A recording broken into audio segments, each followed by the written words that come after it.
Imagine um homem que, no auge do poder, assistiu sua cidade queimar e tocou sua lira como se nada estivesse acontecendo. Esse homem foi Nero, imperador de Roma. Uma figura tão complexa quanto aterrorizante. Mas quem era Nero de verdade? Um tirano cruel? Um líder enlouquecido? Ou o produto de traumas profundos, pressões políticas implacáveis e uma mente marcada pela busca obsessiva por controle? Nos próximos minutos, vamos mergulhar na psicologia de Nero. Entender como um garoto criado em meio a manipulações e rivalidades se tornou o símbolo máximo do autoritarismo e da destruição. E essa história não é apenas do passado. As sombras de Nero ainda existem hoje, em líderes que repetem padrões de narcisismo, paranoia e sede de poder. Fique comigo para descobrir como o estudo desse imperador revela os perigos que rondam o poder até os dias atuais. E, principalmente, para refletir, como evitar que Nero ressuscite nas decisões que moldam nosso futuro. Imagine uma criança crescendo em meio a intrigas, traições e manipulações familiares. Nero, desde cedo, viveu um ambiente onde o controle e a desconfiança eram regra.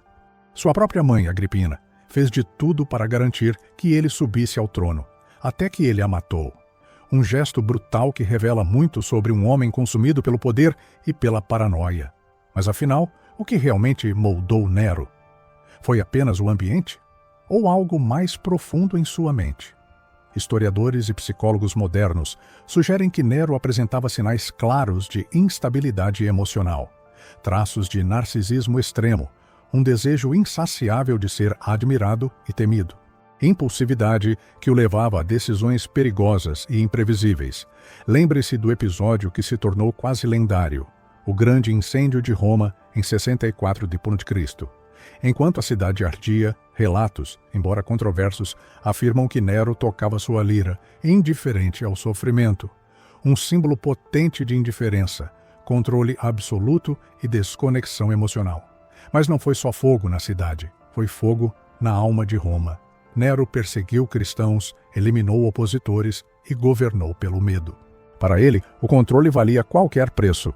Assim como muitos ditadores na história, Stalin e Hitler incluídos, Nero combinava narcisismo, paranoia e violência para manter seu domínio. O contexto político também foi decisivo. Roma enfrentava alta tensão, com a elite em conflito constante e ameaças externas rondando o império. Nesse cenário instável, a busca de Nero por segurança e poder absoluto crescia, e o isolamento emocional se aprofundava.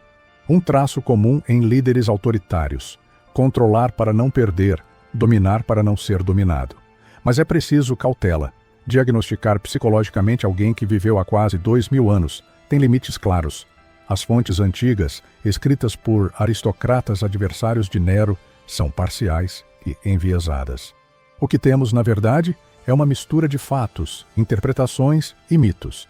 Ainda assim, os padrões psicológicos emergem e ajudam a entender como uma mente assim pode levar ao caos. Hoje, essa análise tem um propósito urgente. A psicologia política usa o caso Nero para alertar sobre os perigos do poder sem freios. Líderes autoritários da atualidade apresentam sinais semelhantes: narcisismo, manipulação, sede de controle absoluto.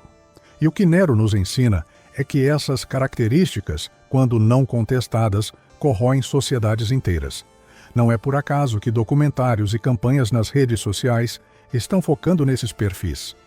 A memória de Nero serve como um alerta, não só sobre o passado sombrio da humanidade, mas sobre ameaças reais que persistem. A história mostra: o poder concentrado numa só mente, sem fiscalização, é terreno fértil para o desastre. Traumas pessoais, pressão política e psicopatologia podem se combinar numa fórmula perigosa. E essa fórmula não está presa ao tempo, só mudou de cenário. Ao olhar para Nero, vemos mais do que um tirano distante. Vemos o espelho assustador do que ainda pode surgir, se não estivermos atentos. Então, a reflexão que fica é esta: como a sociedade pode criar mecanismos que impeçam o retorno desses padrões? Como promover uma liderança humana e equilibrada, para que a sede de poder não cegue o julgamento e destrua o que construímos? Esse é um alerta para todos nós. O estudo da mente de Nero não é ficção. É um convite para pensar no presente, no futuro do poder. Porque a lição da Roma antiga pode ser a salvação do nosso próprio tempo. Não podemos esquecer o contexto. Nero reinou numa Roma instável, marcada por conflitos e ameaças. Esse ambiente tóxico foi o combustível para seus medos e impulsos. A busca por controle absoluto não era só vaidade. Era uma tentativa desesperada de sobreviver num jogo implacável. O problema é que, quando o medo se junta ao narcisismo, o líder se desconecta da realidade, tornando-se prisioneiro da própria mente e capaz de qualquer atrocidade para manter o poder. E essa prisão não se limita ao passado.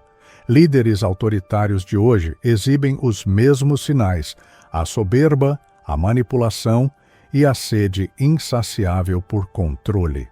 A história de Nero não é um conto antigo, é um alerta que ecoa no século XXI, nos lembrando de como o poder sem fiscalização pode se tornar destrutivo. A lição mais poderosa que Nero nos deixa é esta: o perigo real não está na loucura de um homem, mas na ausência de limites para o seu poder. Liderar exige mais do que força, exige empatia, equilíbrio e, acima de tudo, freios institucionais e sociais. Sem eles, o desastre é quase inevitável. Por isso, estudar a mente de Nero é um chamado urgente para hoje. É um convite para vigiar o poder, questionar narrativas e fortalecer as instituições que nos protegem. Fica a reflexão. Estamos atentos às pequenas fagulhas que, se não controladas, podem incendiar sociedades inteiras? Porque o passado não está morto. Ele vive nas decisões que tomamos ou deixamos de tomar agora.